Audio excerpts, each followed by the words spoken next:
Hey everyone, and welcome to our deep dive today. We're going to be looking at Steve Jobs and Tim Cook and their leadership styles. Yeah, two pretty iconic figures in the tech world. For sure. And we've got some really interesting analysis to dig into, trying to figure out what made each of them so successful and how their approaches were different.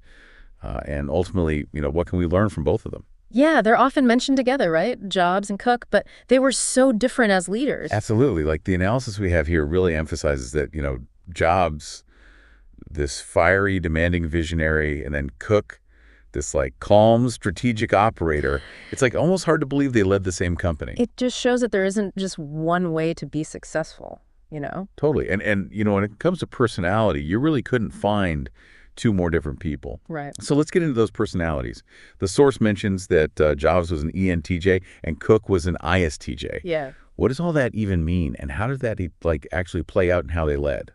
Okay, so those acronyms, they come from the Myers-Briggs personality types. So ENTJ, that breaks down to extroverted, intuitive thinking, judging. Okay. So basically, you're talking about someone who's outgoing, visionary, logical, and decisive. That's Jobs for sure. Yeah, very much so. So then what about Cook ISTJ? That must be like the total opposite then, right? It is pretty different, yeah. ISTJ is introverted, sensing, thinking, judging. Okay. So, more introspective, practical, detail-oriented, and organized. Not exactly the Steve Jobs archetype. No, not really. But here's what I find so interesting. The source actually says that their contrasting personalities, instead of being a problem, it was actually like an advantage. Yeah, absolutely. It's a classic case of complementary strengths. Jobs was incredible at coming up with those groundbreaking ideas, but he wasn't necessarily the best at actually implementing them at a huge scale. Right. That's where Cook's operational genius came in. So Jobs is thinking outside the box, and Cook is okay, how do we actually build the box? Exactly. And how do we build it efficiently, and how do we ship it out to millions of people? And how do we do it well? Yes, exactly. Jobs excelled at, creating the iconic products, the Mac, the iPod, the iPhone. Yeah. But Cook was the one who perfected the supply chain.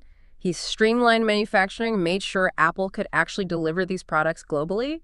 It's pretty amazing how their strengths fit together. It makes you wonder, would Apple have gotten to where they are if just one of them had been in charge? Right. Would Jobs have been able to fine-tune the operational side? Would Cook have been as daring with product innovation? Right. Those are great questions.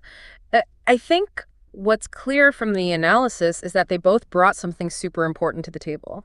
Jobs brought the spark, that disruptive vision. Yeah. And Cook brought that steady hand, to turn that vision into something sustainable and profitable. Yeah. It's they were two halves of the same brain, each one responsible for different but equally important functions.